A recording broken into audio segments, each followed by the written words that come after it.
Puji Tuhan. Mari Bapak Ibu Saudara, kita sama-sama berdiri. Kita mau datang kepada Tuhan. Kita mau angkat hati kita kepada Tuhan. Kita mau tinggalkan segala beban. Kita mau hadapkan diri kita kepada Tuhan. Haleluya, kita mau menyembah Tuhan.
menyembah Engkau Tuhan. Kami tinggikan Engkau Yesus. Haleluya.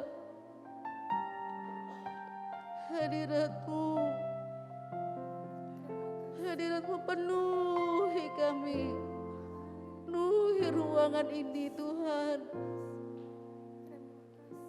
Kami mau memuji-Mu, kami mau meninggikan Engkau. Engkau Allah yang berkuasa, Engkau Allah yang dahsyat, Engkau Allah yang luar biasa. Terima kasih untuk pagi ini, untuk tubuh yang sehat, untuk waktu yang masih Engkau berikan bagi kami untuk beribadah. Terima kasih Bapa, kami akan mulai ibadah kami di dalam nama Tuhan Yesus Kristus. Haleluya. Amin. Puji Tuhan, Bapak Ibu Saudara bisa duduk kembali. Kita masuk gerbangnya. Ya, sebab Tuhan baik. Amin.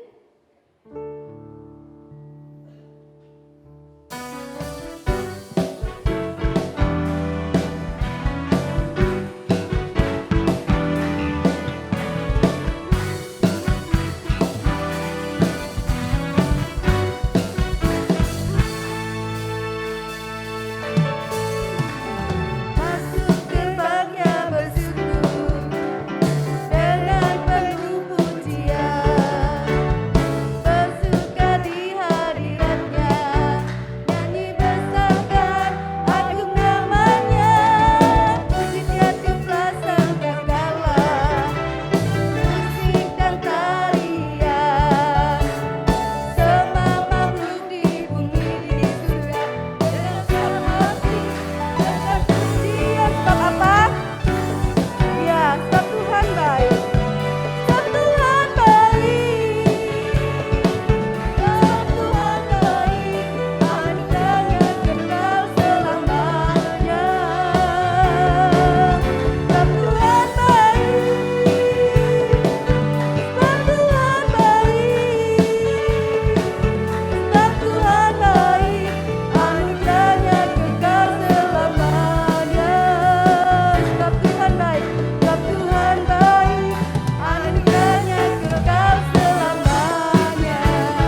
Haleluya. Bapak Ibu merasakan kebaikan Tuhan? Amin. Mari kita sama-sama berdiri.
Tuhan, haleluya.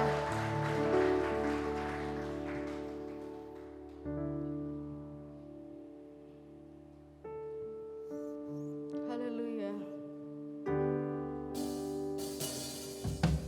Bersyukur kepada Tuhan. Kita memiliki Allah yang setia. Allah yang tak pernah meninggalkan kita.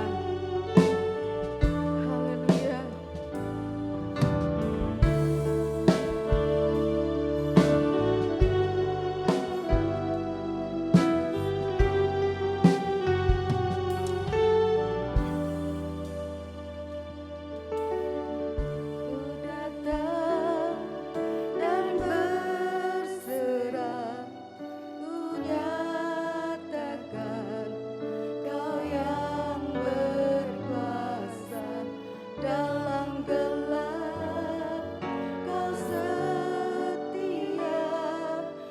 cahaya bagiku.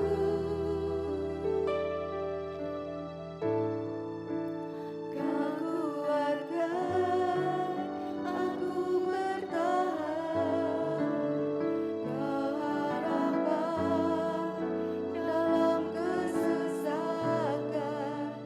Kau buktikan kesetiaan-Mu Tuhan,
Engkaulah Allah yang setia di dalam hidup kami.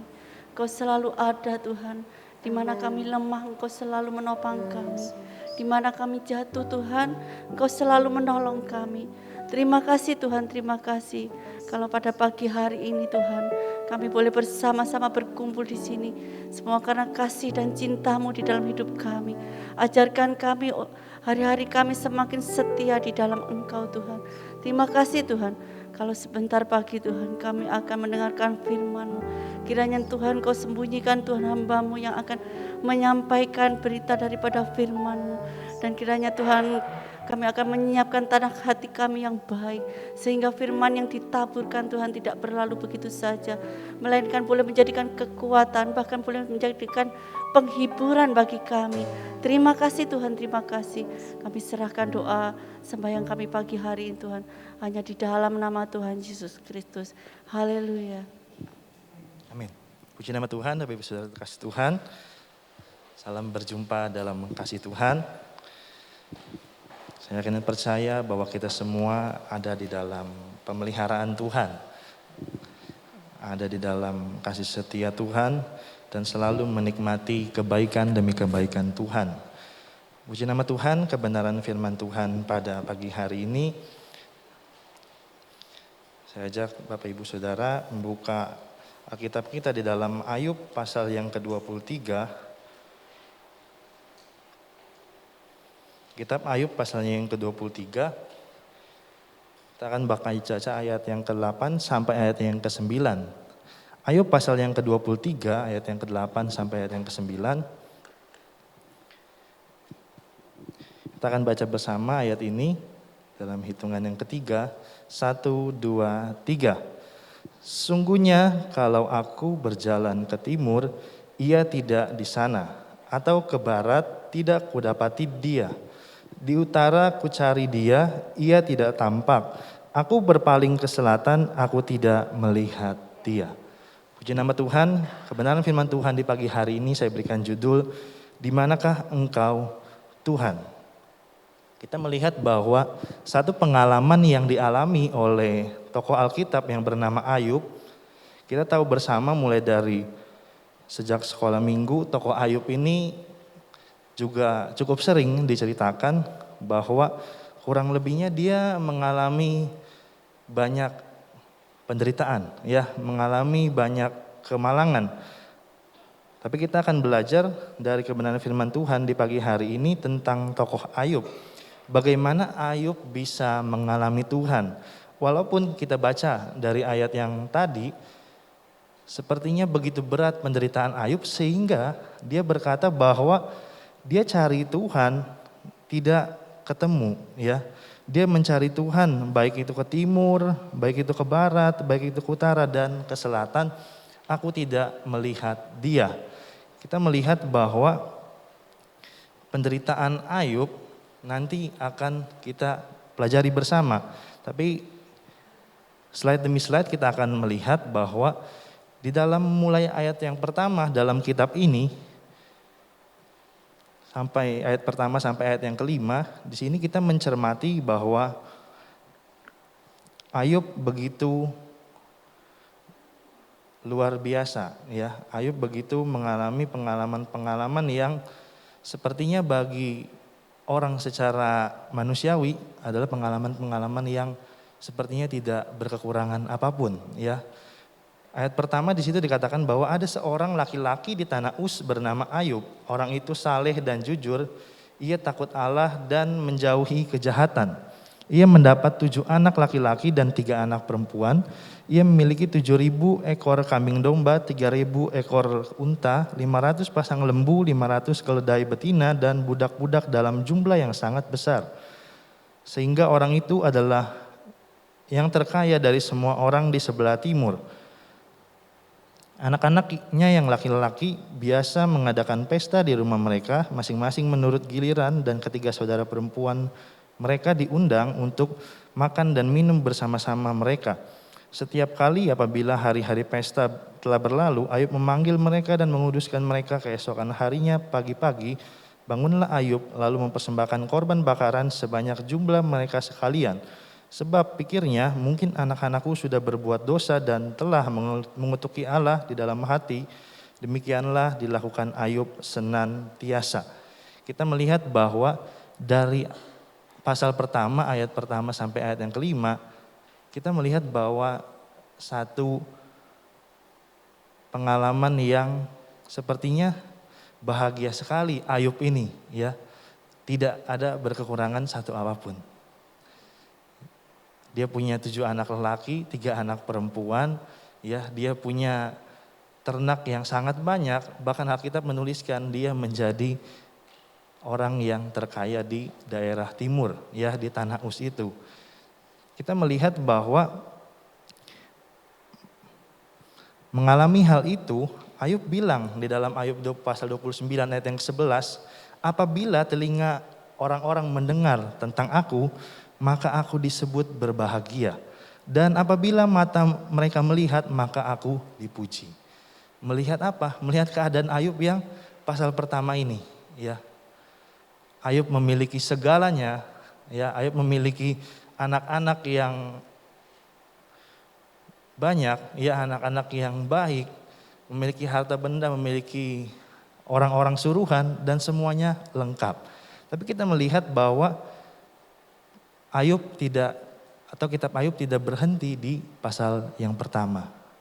Ya, kitab Ayub tidak berhenti di pasal yang pertama.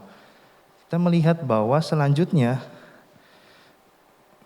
setelah ayat pertama sampai ayat yang kelima ini masuklah pasal-pasal yang berat, mulai dari ayat 13 sampai ayat yang ke-15 yang dimulai. Ya, munculnya permasalahan di dalam kehidupan Ayub. Ayat 13 sampai 15 di situ Ayub mengalami satu pencobaan. Ayub mengalami ujian di mana pada suatu hari ketika anaknya laki-laki dan perempuan makan-makan dan minum anggur di rumah saudara mereka yang sulung, datanglah seorang pesuruh kepada Ayub dan berkata, sedang lembu sapi membajak dan keledai-keledai betina makan rumput di sebelahnya, datanglah orang-orang Sheba menyerang dan merampasnya serta memukul penjaganya dengan mata pedang. Hanya aku sendiri yang luput sehingga dapat memberitahukan hal itu kepada Tuhan. Ya, kita melihat bahwa Ayub mengalami permasalahan. Ini permasalahan yang pertama dihadapi oleh Ayub. Dan tidak berhenti di situ.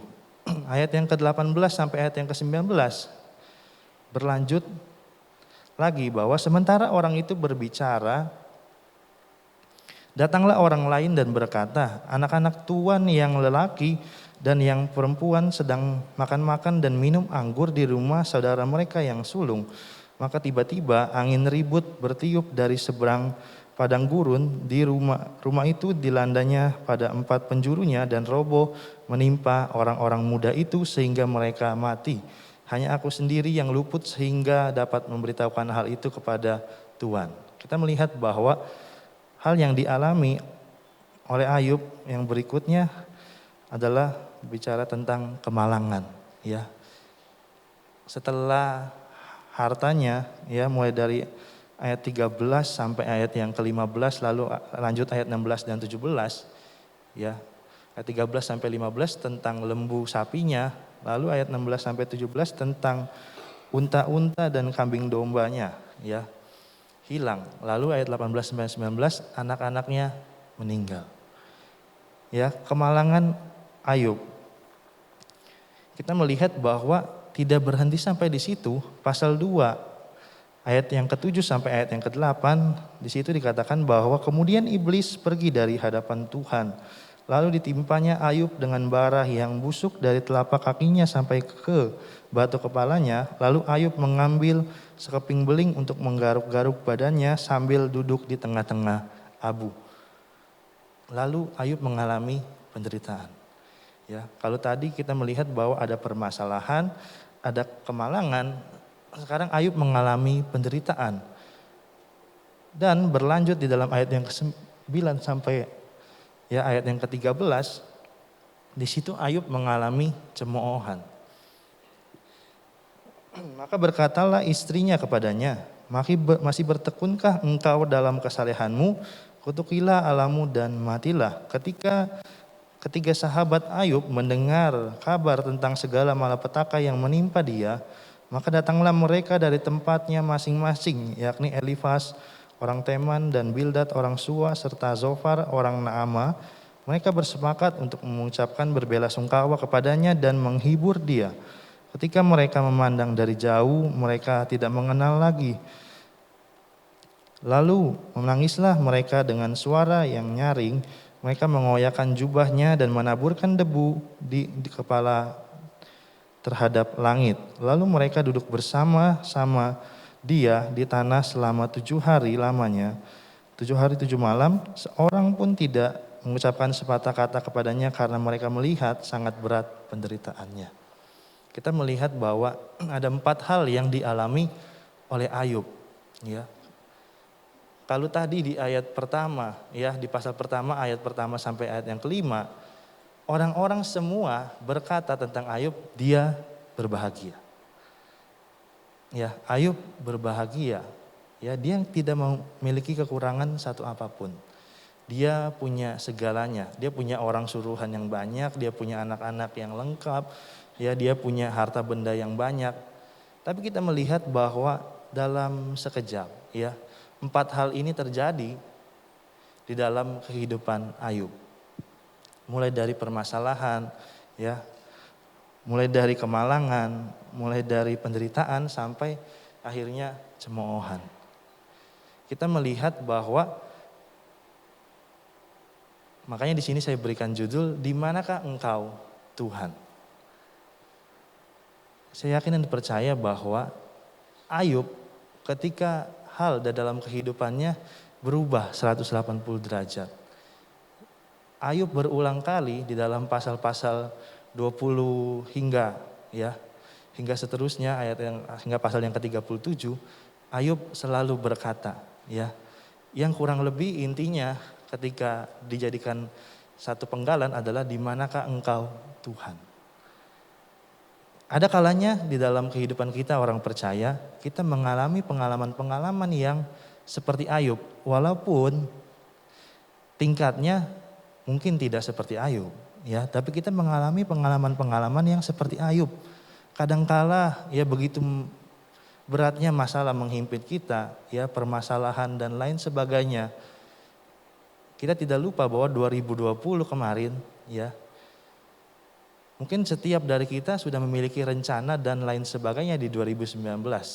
Tapi ternyata semuanya berubah karena adanya pandemi. Itu baru rencana, ya. Belum hal-hal lain yang ada di dalam kehidupan kita. Baik itu keadaan-keadaan di dalam keluarga, keadaan-keadaan di dalam pekerjaan, keadaan-keadaan di dalam pendidikan anak. Semuanya berubah, ya. Bahkan mungkin secara detail, ya Bapak Ibu Saudara mengalami pengalaman-pengalaman yang berbeda satu dengan yang lainnya. Mengalami pengalaman-pengalaman yang cukup berat seperti Ayub. Sehingga seringkali ketika kita mengalami pengalaman-pengalaman yang berat tadi, ya, mengalami himpitan-himpitan masalah, himpitan-himpitan penderitaan, seringkali ya kita jujur, kita sering berkata bahwa di manakah engkau Tuhan? Kita melihat bahwa Ayub ini bukan orang sembarangan, ya. Di ayat yang pertama di Alkitab menuliskan dengan jelas bahwa ada seorang laki-laki dari tanah Uz bernama Ayub. Ia saleh, jujur, dan takut akan Allah serta menjauhi kejahatan. Ya, Ayub ini bukan orang-orang yang nggak kenal Tuhan. Ya, Ayub ini bukan orang-orang yang setengah-setengah ikut Tuhan. Ya, Ayub ini orang yang saleh, jujur, takut akan Allah dan menjauhi kejahatan. Mungkin bisa dapat dikatakan bahwa Ayub ini punya tingkat rohani yang cukup di atas rata-rata. Tapi kita melihat bahwa Tuhan mengizinkan semuanya itu terjadi di dalam pribadi Ayub. Banyaknya ada permasalahan, ada penderitaan, ada kemalangan, ada cemoohan. Itu harus dihadapi oleh Ayub. Itu harus dilewati di dalam kehidupan Ayub. Saya menggumuli satu kitab ini Ayub dalam 1 minggu ini saya menggumuli mulai dari pasal pertama hingga pasal yang terakhir 42, saya melihat bahwa Ayub ini luar biasa ya, walaupun penderitaannya begitu berat ya. Bahkan kalau Bapak Ibu Saudara melihat bahwa di dalam pasal 2 ketika sahabat-sahabatnya itu datang ke tempat Ayub, dia udah gak bisa ngomong lagi ya, mereka udah gak bisa ngomong lagi. Kenapa? Saking beratnya penderitaan Ayub. Dikatakan bahwa dalam ayat yang ke-13, 7 hari 7 malam sahabat-sahabatnya gak bisa ngomong apa-apa lagi saat menjenguk Ayub. Kita melihat ya, kita bisa bayangkan Ayub seperti apa bentuknya. Ya, seperti apa pengalaman yang dialami oleh Ayub sehingga sahabat-sahabatnya saat itu melihat langsung tidak mampu lagi berkata-kata. Tidak bisa lagi digambarkan dengan kata-kata. 7 hari 7 malam mereka tidak berkata-kata satu sama lain. Kita melihat bahwa pengalaman ini diizinkan oleh Tuhan untuk dilewati oleh Ayub. Nah, seringkali banyak di antara kita mengalami pengalaman-pengalaman seperti ini, kita mungkin sering bertanya-tanya ya. Bukan hanya bertanya-tanya di manakah engkau Tuhan, tapi bertanya-tanya apakah ini ujian atau apakah ini cobaan. Apakah ini ujian atau apakah ini cobaan. Nah, di dalam kata Yunani, dalam bahasa Yunani, baik ujian maupun cobaan hanya memakai satu kata yang sama, yaitu akar katanya peirazo. Ya, yang memiliki pengertian, pengalaman, membuktikan, mencoba mengetahui dari pengalaman, bahkan dalam artian juga menggoda. Ya. Tapi dari satu kata ini memiliki dua sudut pandang, yaitu yang bertujuan baik, yaitu untuk menguji kualitas atau kemurnian iman, kemurnian pengharapan kita di dalam Tuhan, serta yang kedua mencoba untuk sesuatu yang buruk atau menjatuhkan. Jadi seringkali pengalaman yang berat dalam kehidupan kita memiliki sudut pandang yang selalu dua, ya. Pengalaman berat tersebut dari sisi Tuhan, Tuhan mengizinkan hal itu terjadi untuk tujuan yang baik. Untuk menimbulkan kualitas iman yang semakin terang, ya, menimbulkan kualitas iman yang semakin bersinar, menimbulkan kualitas pengharapan yang semakin tegar. Ya, semakin tegar, semakin teguh di dalam Tuhan. Tapi dari sisi iblis, ya, dia mengharapkan pengalaman-pengalaman yang berat ini membuat anak-anak Tuhan tersandung, membuat anak-anak Tuhan jatuh, membuat anak-anak Tuhan tinggalkan Tuhan, meninggalkan imannya. Jadi kita sama-sama mau mengerti bahwa mungkin ada kalanya atau mungkin hari-hari ini kita sedang mengalami pengalaman-pengalaman yang berat.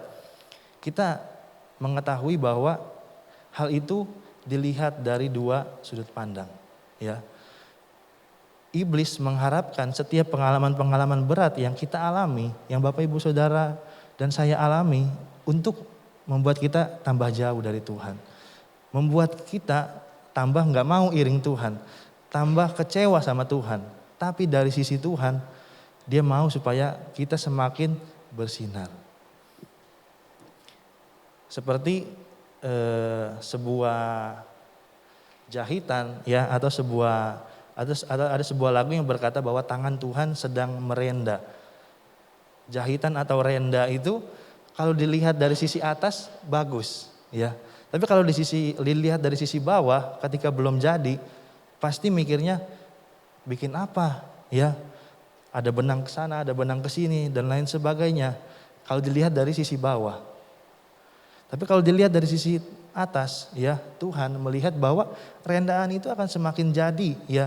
Semakin banyak proses, hasil dari rendaan atau jahitan itu akan semakin jadi, ya, akan semakin cepat membentuk sebuah karya, akan semakin membentuk hasil yang mengagumkan. Nah, itu dari sisi Tuhan. Tinggal bagaimana kita mau melihat menurut sisi siapa. Tinggal bagaimana kita mau ikut melihat dari sisi yang mana. Apakah melihat seperti Tuhan melihat? Ketika kita menghadapi masalah, ketika kita menghadapi permasalahan, persoalan, penderitaan, ya, menghadapi kemalangan, cemoohan, dan mungkin Bapak Ibu Saudara bisa sebutkan yang lainnya. Contoh-contoh yang tidak sama seperti Ayub, tapi Bapak Ibu Saudara alami. Semuanya bisa disebutkan dan sangat banyak mungkin listnya, tapi yang pasti adalah kita tinggal pertanyaannya di dalam diri kita mau melihat seperti siapa? Seperti Tuhan melihat atau seperti iblis melihat? Kok keadaan saya semakin lama seperti ini? Wah, sepertinya sia-sia ikut Tuhan. Nah, itu sama seperti iblis melihat, ya. Wah, ini sudah berhasil rencananya, berarti menjauhkan anak-anak Tuhan dari Tuhan, menjauhkan anak-anak Tuhan dari persekutuan, menjauhkan anak-anak Tuhan dari kehidupan keluarga yang percaya di dalam Tuhan. Ketika mungkin kita berpikir bahwa apakah tidak kalau lebih baik tidak ada tantangan, tidak ada pencobaan, ya, karena akan lebih mulus jalannya, ya, akan lebih enak jalannya. Saya pernah sering berpikir bahwa waktu sedang duduk-duduk saya iseng-iseng berpikir saat Kejadian pasal 3, Adam dan Hawa jatuh di dalam dosa. Saya berpikir bahwa kenapa Tuhan taruh pohonnya itu ada di Taman Eden. Kalau nggak ada pohon itu, Adam dan Hawa tidak berdosa. Dan manusia yang lainnya tidak jatuh di dalam dosa. Saya menggumuli, kenapa ya?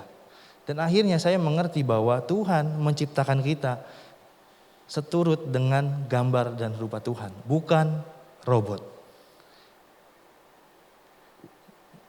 Ya, Tuhan menciptakan manusia segambar dan serupa Tuhan. Artinya memiliki sifat-sifat Tuhan yang diantaranya memiliki sifat kekal dan memiliki keinginan dan kehendak.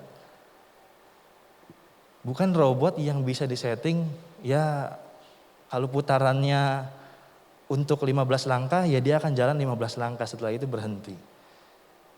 Bukan, ya, karena manusia diciptakan segambar dan serupa Tuhan. Artinya atribut-atribut Tuhan ada di dalam ciptaannya yang bernama manusia, Bapak Ibu Saudara dan saya, kita semua yang ada. Dan lewat tantangan, lewat ujian tersebut, kita akan bisa menghasilkan satu kesaksian. Kekristenan bukan hanya berbicara tentang agama yang tertulis di kartu tanda penduduk. Ya. Kekristenan berbicara tentang sebuah pengalaman pribadi bersama dengan Tuhan. Ya, ada sebuah kalimat yang mengatakan bahwa if you don't have a test, you won't be able to have a testimony. Kalau kita tidak pernah melalui ujian, kita nggak akan pernah punya kesaksian hidup. Ya. Ada orang mungkin sekolah tinggi ilmu pelayaran, tapi dia nggak pernah bawa kemudi layar. Sekali dikasih kemudi layar, saya yakin walaupun tingkat sekolahnya sudah tinggi, saya yakin pasti akan perjalanan saat itu yang pertama akan terganggu. Kenapa? Karena dia nggak pernah pegang langsung. Ilmunya mungkin dia belajar S1, S2, S3 ilmu pelayaran, tapi dia nggak pernah terjun langsung memegang kapal. Saya yakin bahwa pengalaman pertama dan keduanya akan menjadi pengalaman yang paling tidak enak bagi penumpang yang mengikuti kapal itu. Karena apa? Karena dia nggak pernah mengalami tes. Ya, baru kali itu, walaupun dia sekolahnya udah tinggi. Begitu juga kita sebagai anak-anak Tuhan. Kalau kita ya menginginkan bahwa hidup yang bebas dari ujian, dari tes tadi, dari ujian atau pencobaan sering disebut, dua-duanya sama, ya, memiliki akar kata yang sama tadi kita sudah lihat, tinggal bagaimana sudutnya kita melihat. Mau seperti Tuhan melihat atau seperti iblis yang melihat supaya anak-anak Tuhan jatuh. Kalau kita nggak pernah mengikuti tes, ya, mengalami ujian, kita nggak akan pernah punya kesaksian hidup bersama dengan Tuhan. Dan orang-orang yang tidak pernah punya kesaksian hidup dengan Tuhan akan menjadi orang-orang Kristen yang dikatakan dalam Matius 7 ada dua dasar. Yaitu yang mereka yang berdasar di atas batu dan mereka yang berdasar di atas pasir. Mereka yang berdasar di atas pasir adalah mereka yang selalu menolak adanya tes. Mereka yang selalu menolak adanya ujian. Mereka yang selalu menghindar dari namanya pencobaan. Sehingga dia hanya mendirikan bangunan imannya. Kalau beberapa minggu ya dalam bulan-bulan yang lalu kita semua telah belajar tentang dasar dan bangunan. Berakar di dalam Tuhan, dibangun di atas Dia. Kita melihat bahwa kalau tanpa pengalaman pribadi, testimoni dengan Tuhan, maka orang-orang percaya seperti itu hanya mendirikan bangunan imannya di atas pasir. Dikatakan bahwa ada angin, ada banjir, ya, maka bangunan tersebut akan rusak. Bahkan ditulis dalam Alkitab, hebatlah kerusakannya. Tidak peduli, ya, mungkin kita jadi orang Kristen dari umur 0, ya, alias orang tua kita sudah Kristen. Karena begitu, ya, jadi begitu di kandungan emang udah Kristen karena orang tuanya Kristen. Tidak peduli, ya, kita udah dari umur 0 pun jadi Kristen. Kalau kita mendirikan bangunannya di atas pasir, mungkin kita udah menjadi Kristen puluhan tahun sekalipun dari umur 0 tadi. Kalau kita hanya mendirikan bangunan kita di atas pasir, maka ketika ada angin, ya, ketika ada pengalaman-pengalaman yang berat yang seperti Ayub alami, maka bangunan tersebut akan hancur dan hebatlah kerusakannya. Berapa banyak orang-orang percaya dan tidak sedikit hamba-hamba Tuhan senior, ya, hamba-hamba Tuhan yang dari dulunya selalu, ya, dilihat bahwa bahkan terkenal di TV-TV dan lain sebagainya, tidak sedikit bahwa hari-hari ini mereka tinggalkan Tuhan. Padahal mungkin mereka jadi Kristen dari umur 0. Ya, mereka jadi Kristen mungkin lebih lama dari yang lainnya. Mungkin lebih lama dari kita yang ada.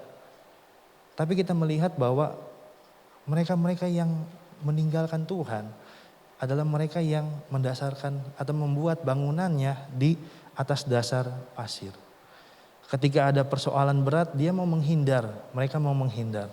Ketika ada tantangan, mereka berkata, "Wah, tidak Tuhan, saya pilih jalan alternatif." Ya. Tidak mau menghadapi persoalan, akhirnya dia tidak pernah punya testimoni pribadi dengan Tuhan. Dan di dalam Ayub pasal 23 ayat yang ke-10, Ayub berkata bahwa karena ia tahu jalan hidupku, seandainya ia menguji aku akan timbul seperti emas.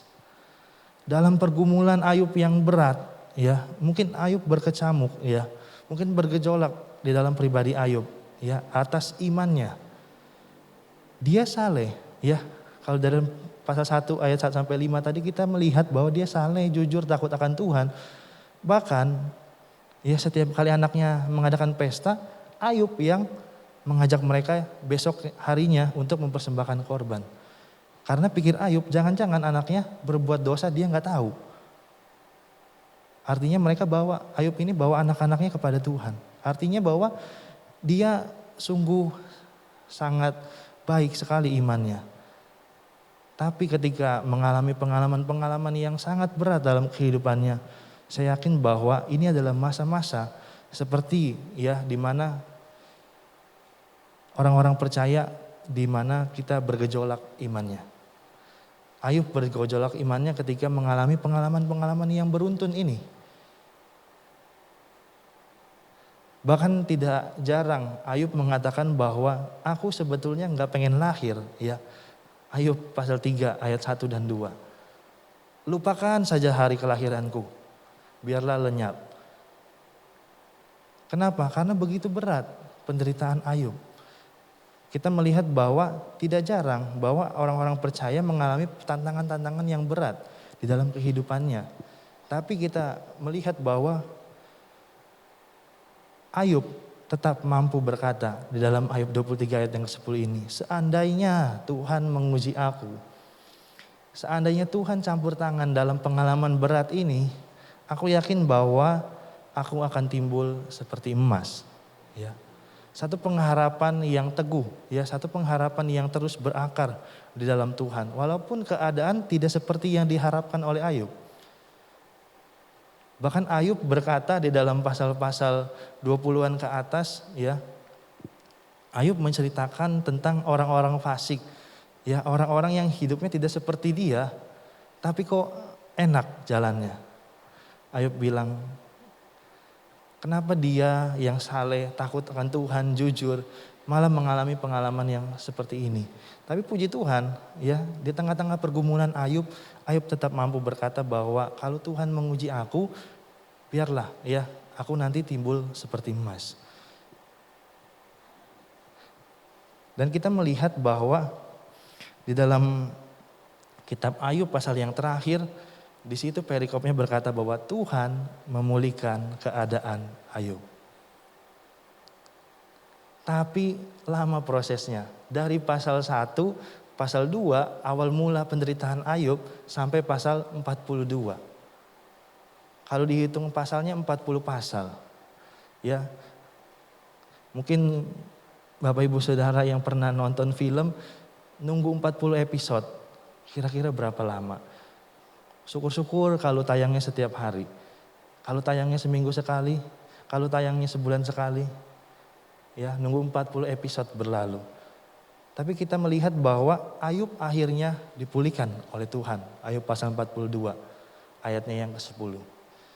Dari sini kita akan mengambil pengalaman dari Ayub.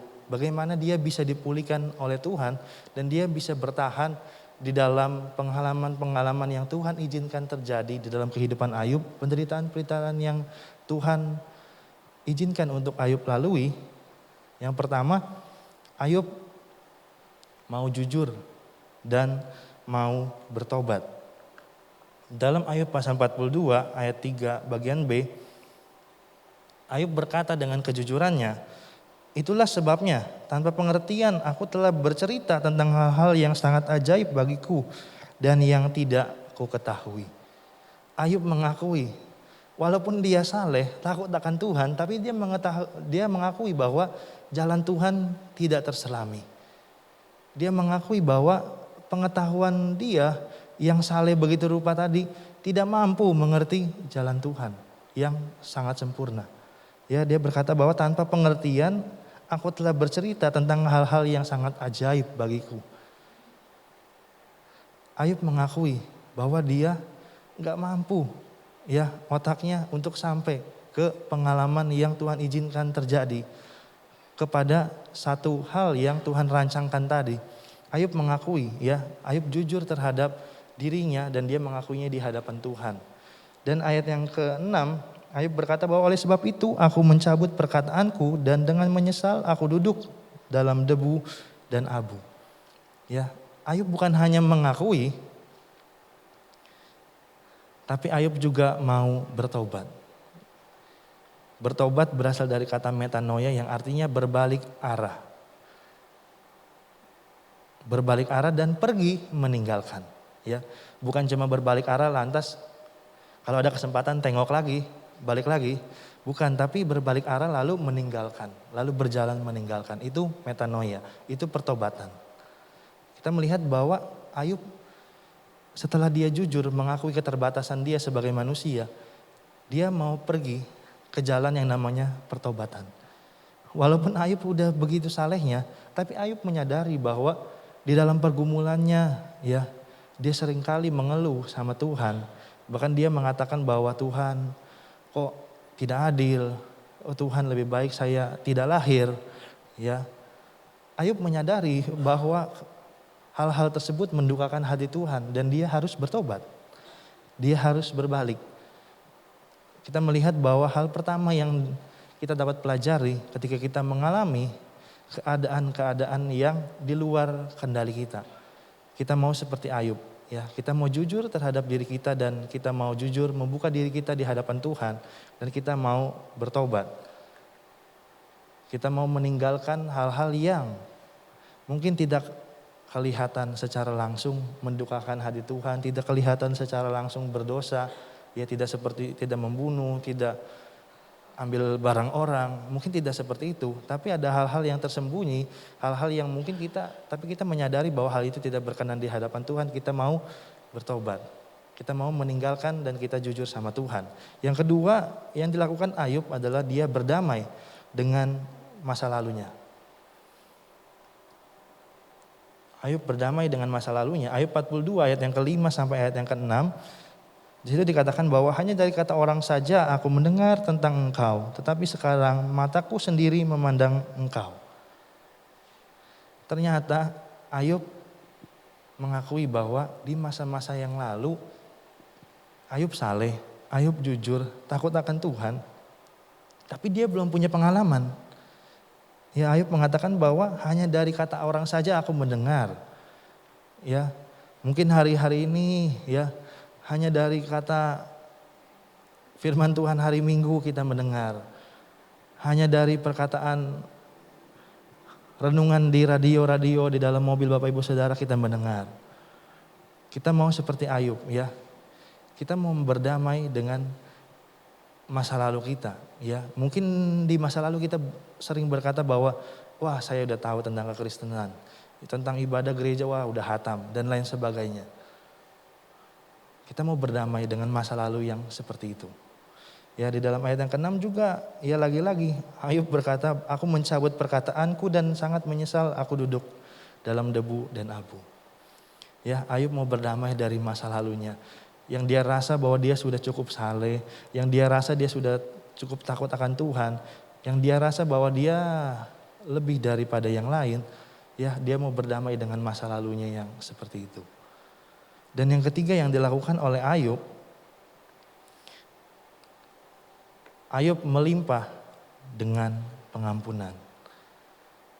Kita melihat bahwa ketika sahabat-sahabat Ayub itu datang, mereka semua ya, cuma satu yang akhirnya berkata yang benar tentang Ayub, yaitu Elihu. Yang lainnya berkata bahwa wah mungkin dengan bahasa sekarangnya mereka berkata bahwa Ayub kamu habis buat dosa apa?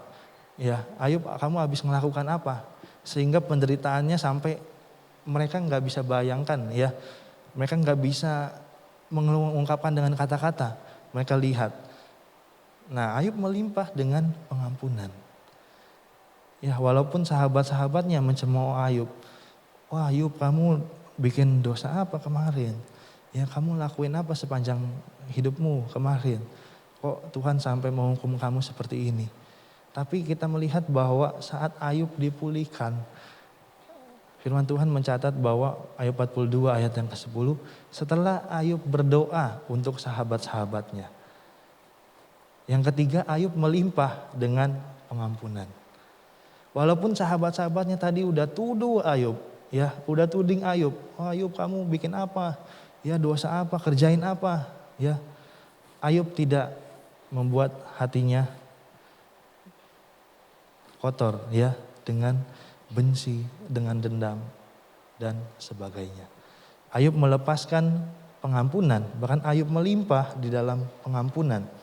Kita melihat bahwa pengampunan adalah rahasia untuk kesembuhan jiwa kita. Ya, kita melihat bahwa forgiveness is the secret to healing the soul.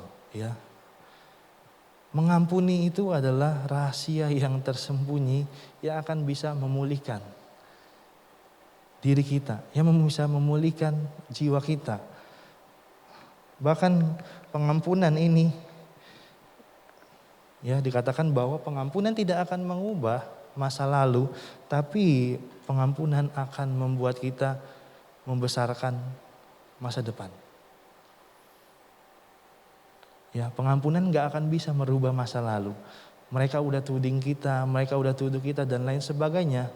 Ya, mungkin seperti sahabat-sahabat Ayub tadi, gak akan bisa dirubah masa lalu. Ya, mereka sudah berkata tentang Ayub, wah Ayub berbuat dosa dan lain sebagainya, itu gak bisa dirubah.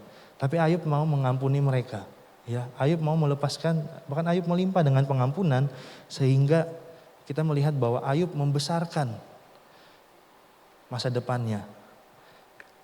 Dan sebagai ayat yang kedua terakhir, kita melihat di dalam Ayub 42 ayat yang ke-10, Ayub pasal yang ke-42 ayat yang ke-10, Di situ dikatakan bahwa lalu Tuhan memulihkan keadaan Ayub setelah ia meminta doa untuk sahabat-sahabatnya, dan Tuhan memberikan kepada Ayub 2 kali lipat dari segala kepunyaannya dahulu.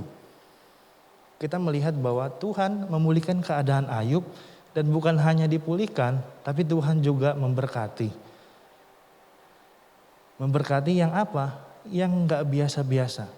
Ya, karena apa? Karena Tuhan mengerti bahwa Ayub ini dia sudah mengerti bahwa apa yang dirancangkan Tuhan seringkali tidak terselami oleh pemikirannya, dan Ayub mau melakukan hal-hal tadi, ya, mau mengampuni sahabatnya, mau berdamai dengan masa lalunya, dan mau jujur kepada Tuhan dan bertobat. Dan sebagai ayat yang terakhir kita melihat bahwa ayat 42 ayat yang ke-16 dan 17. Sesudah itu Ayub masih hidup 140 tahun lamanya, ia melihat anak-anaknya dan cucu-cucunya sampai keturunan keempat, maka matilah Ayub tua dan lanjut umur. Dalam terjemahan yang lain bahwa Ayub mati di dalam keadaan yang sangat baik. Ya. Kita melihat bahwa akhir dari perjalanan iman Ayub sampai di umur yang Tuhan izinkan, dan Ayub mati bukan hanya sekedar mati, tapi dia mati dalam terjemahan yang lain bahwa dia mati dengan keadaan yang baik. Artinya bahwa dia tidak memberatkan apa-apa, ya, dia selesai dengan dirinya, dia selesai dengan masa lalunya, dia selesai dengan orang-orang yang mencemooh dia selesai dengan pergumulan pribadinya yang menggambarkan tentang Tuhan, dia selesai dengan semuanya dan dia menikmati kehidupan yang baik. Di dalam ayat yang terakhir yang kita baca tadi. Biarlah kebenaran firman Tuhan ini boleh meneguhkan kita bahwa ada pengharapan di dalam Tuhan. Dan walaupun segala sesuatunya seringkali terjadi di luar ekspektasi kita, tapi kita yakin bahwa waktu Tuhan pasti yang terbaik. Puji nama Tuhan. Saya undang Bapak Ibu Saudara bangkit berdiri, kita nyanyikan pujian waktu Tuhan pasti yang terbaik.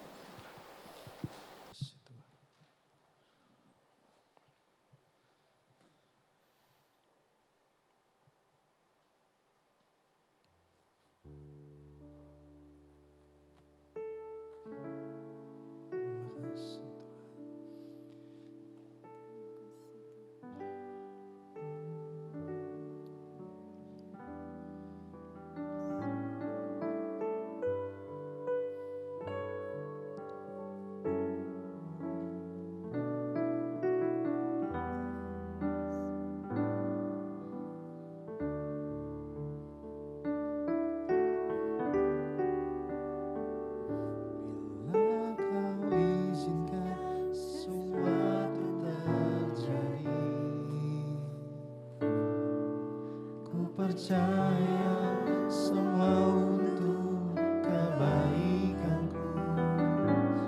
Bila nanti telah tiba waktumu, ku percaya kuasa memulihkan. Kita akan kembali dari awal pujian ini. Bila kau izinkan sesuatu terjadi, percaya semua untuk kebaikanku. Bila nanti telah tiba waktumu, ku percaya kuasa memulihkan hidupku. Waktu Tuhan pasti yang terbaik.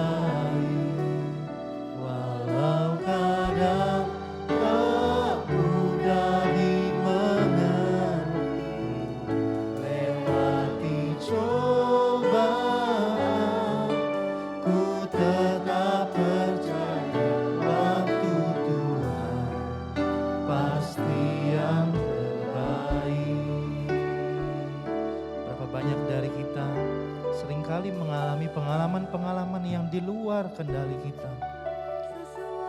mengalami pengalaman-pengalaman yang seringkali tidak mengenakan untuk tubuh lahiriah kita.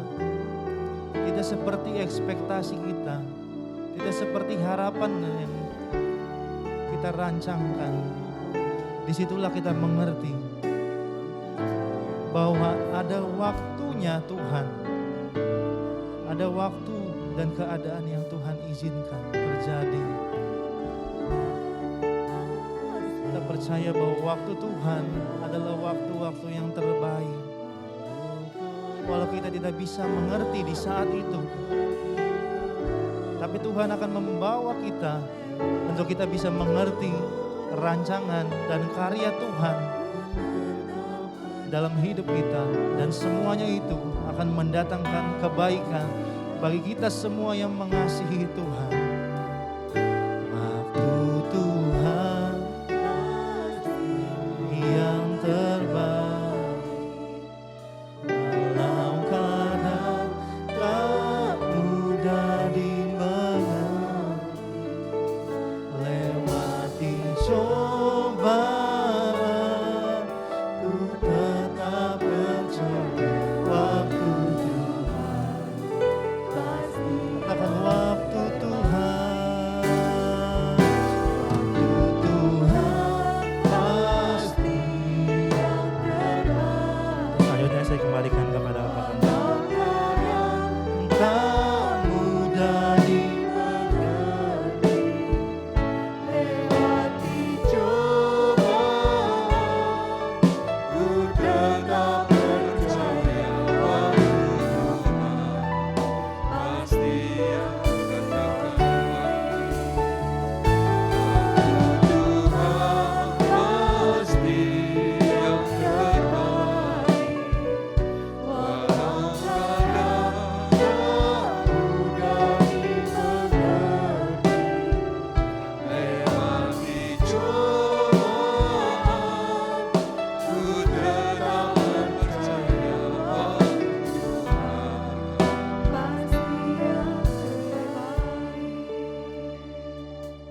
Kalaupun ada di antara kita sedang menghadapi keadaan sukar, mari kita melihat sebagaimana Tuhan melihat.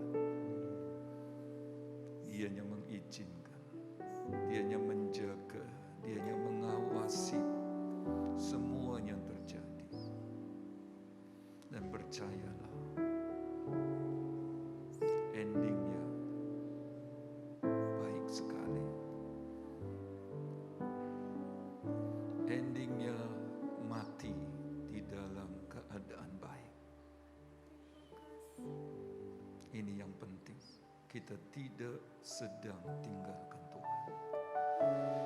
Itulah sebabnya apapun yang Tuhan izinkan terjadi, rencananya sempurna. Saya ingin nyanyi kita bersama lagu ini, refnya. Dan mari kita mau belajar bersyukur sekalipun Tuhan izinkan sesuatu terjadi.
Kami bersyukur Tuhan di pagi hari ini kalau kami boleh kembali mendengar firman-Mu. Haleluya. Biarlah Engkau mau tolong sidang jemaat Tuhan yang datang pada pagi hari ini Tuhan. Kalau Engkau izinkan perkara-perkara yang tidak mengenakan kami ya Tuhan. Tetapi lewat firman-Mu yang kami dengar pada pagi hari ini. Membawa kami sidang jemaat Tuhan untuk tetap iman kami kepada Tuhan. Kami percaya Tuhan Engkau menolong kami. Dan Tuhan akan memberikan yang terbaik bagi kami. Untuk menguji iman kami. Untuk menguji pengharapan kami kepada Tuhan. Pengiringan kami kepada Tuhan. Terima kasih Tuhan buat firman pada pagi hari ini. Untuk membawa kami tetap berharap kepada Tuhan. Tetap mengingat kasih-Mu, keselamatan jiwa yang Kau sudah berikan bagi kami ya Tuhan. Terima kasih Tuhan. Engkau memberikan kekuatan, penghiburan kami yang datang pada pagi hari ini dan firman-Mu. Supaya kami boleh melakukan dan taat dan firman-Mu ya Tuhan. Terima kasih Tuhan. Engkau berkati kami semua pada pagi hari ini. Yang sudah mendengar firman-Mu. Beri kemampuan untuk kami melakukan firman-Mu Tuhan. Terima kasih Tuhan. Terima kasih di dalam nama Tuhan Yesus Kristus kami berdoa. Haleluya. Amin. Tetap berdiri. Hari ini adalah hari di mana keluarga Bapak Li Cenciang bersyukur karena Tuhan pelihara, bahkan memperingati ulang tahun pernikahan mereka. Karena itu saya mengundang keluarga ini untuk bisa maju ke depan, kami akan berdoa. Mari kita menyanyi lagu Kiranya Engkau Memberkati Aku Berlimpah-limpah. Terima kasih Tuhan.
Kiranya tangan Tuhan yang sama berlaku bagi keluarga Bapak Li Cenciang.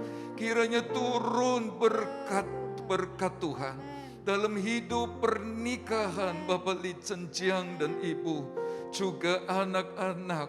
Kiranya Engkau memberkati mereka dengan yang terbaik dan teristimewa, supaya nama dan firman-Mu dimuliakan. Tuhan, bawa Bapak Ibu Li Cenciang, Saudara Feve dan Yunika dalam anugerah-Mu untuk terus bertambah-tambah di dalam Tuhan.